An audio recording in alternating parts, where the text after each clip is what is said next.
mata sa mata, balan laban sa... Kaya ko to. Bala laban sa bala. Ganyan gumanti ang Karma. Mapapanood na sa June 19 ang much-awaited action revenge film ng taon na pagbibidahan ng isa rin sa mga bituin ng hit kapatid series na Lumuhod Ka sa Lupa. At para pag-usapan ang kanyang kauna-unahang action film, kasama natin live si Ren Escanio. Good morning! Good morning, Ren! Welcome back. Good morning, good morning. Napaka-fresh ng morning natin. Oo nga eh. Thank you. So nice to be back. Yeah, so nice to have you back. Of course, last time you were here, we were talking about Lumuhod Ka sa Lupa, Yeah. diba? So this time, Karma naman, your movie. Can you tell us more about it? Hindi actually nalalayo sa Lumuhod Ka sa Lupa kasi ito action din. Action, Okay. drama, thriller. And same director, Albert Langitan. And yeah, my character is Angel. So the plot revolves around Angel.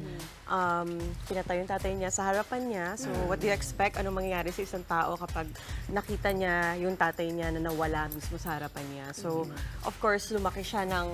Ang goal niya is to revenge. Mabigyan ng justice yung tatay niya. And nakilala niya yung ninong niya na kumupkup sa kanya at tinrain siya to become an assassin. So, assassin yung character. Yeah. Gaano kahirap yun to actually do an action film? Ikaw ba mismo gumagawa ng stunts mo? Yes.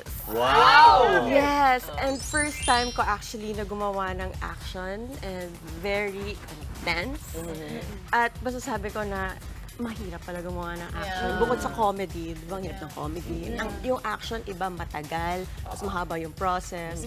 Of course, nag-gun firing ako for the first time also. Hindi, as in, hindi ako marunong humawak ng baril, pero dito natuto ako. And of course, mga fight scenes, so kailangan talaga mag-fight training. So ang haba-haba ng proseso. Kapag assassin mismo, kailangan may agility training din yan. Yes. Mga parkour, gano'n. Yes. So do you have to do that? You roll on the floor, yung mga Yeah. gano'n? Yeah. Wow. Kamusta naman ang training mo in that aspect? Hindi ako physically fit. Hindi ako nag-gym. Hindi ako nagtitrain. So, yung problem ko is, paano ako magmumukhang assassin? Paano ako gagalaw? Like, convince ko yung mga tao na ito talagang ginagawa ko.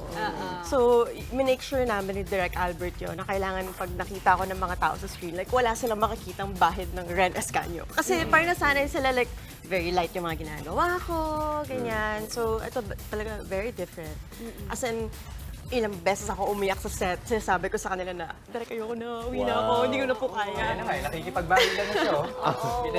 Yan yung first day actually nung training namin. Oh. Na, as in first day, tapos yan, ginawa namin yung routine. Okay. Exciting Wow. siya actually.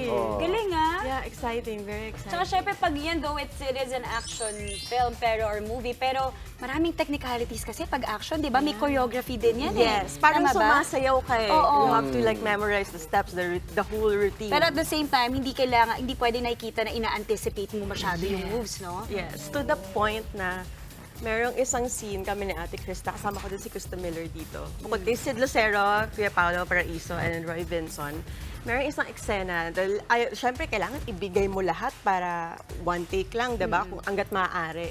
Nasuntok ko siya sa mukha. Kasi nagkamali kami pareho ng hindi... Kasi bawal mo nga i-anticipate. Kailangan magmukhang natural. Yes. Nasuntok ko siya banda dito sa Oh, nose. no. Oo. Tapos tuloy-tuloy kami. Tapos nung nag-cut si Direk doon na, oh my God, ate, sorry, ganyan. Kasi ang intense. Ganun ka-intense. Like, You know, what I find very interesting is that I know a lot of, like, for example, si Angel, di ba, my best friend, used to do a lot of action. Siya talaga yung makikilala mo na, Angel of Sinto, siya yung titingala pagdating sa ganyan.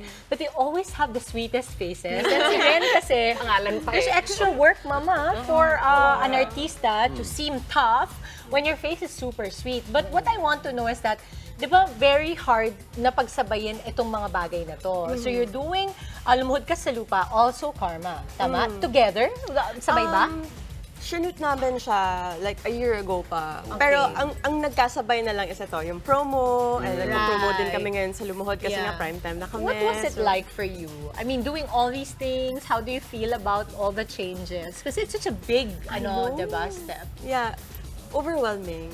Pero nandun yung parang hindi mo minsan mararamdaman yung pagod because I really want this. That's right. Diba? Parang minsan pag nasa set ako, parang, okay, meron ako bukas for Karma naman, and then lumuhod. Parang patawid-tawid ako. So parang ako, sobrang na-excite ako every time na alam kong gigising ako for work.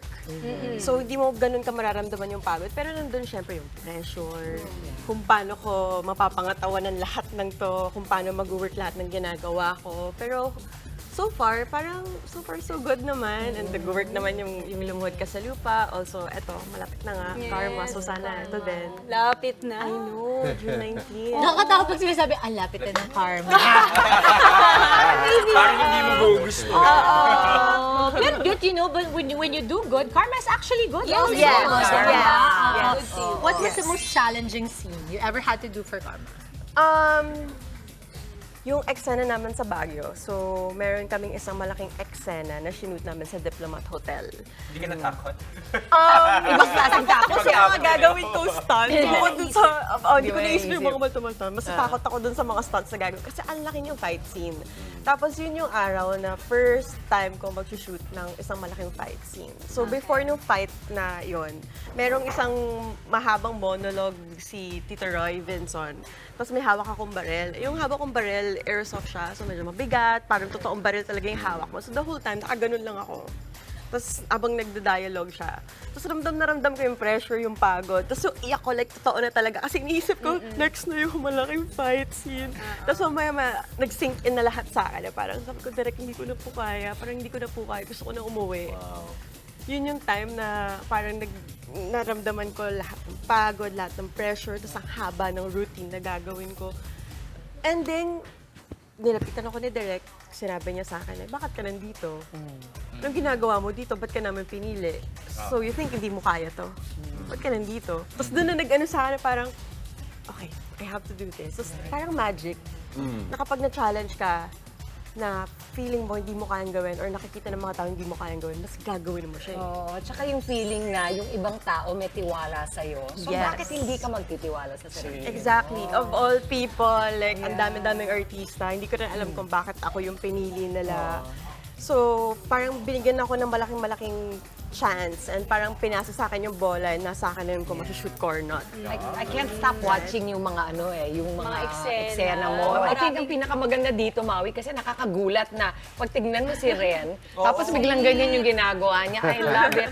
I love the contrast, the surprise. Ayan, Ren, ang daming dapat abangan no, sa Karma. Can you please invite our kapatids to watch your movie? Yes, mga kapatid, malapit na po ang Karma, June 19, and cinemas nationwide. Of course, kasama ko po dito si Sid Lucero, Krista Miller, Paolo Paraiso, Roy Vinson, and of course, directed by Albert Langitan. So malapit na po. Sana suportahan po ninyo. Mga kapatid, Maui David po. Simula ng inyong araw na may alam at may pakialam sa mga may init at umaaksyong balita sa bansa. Para maging una sa balitaan, mag-subscribe at mag-follow sa social media pages ng News 5.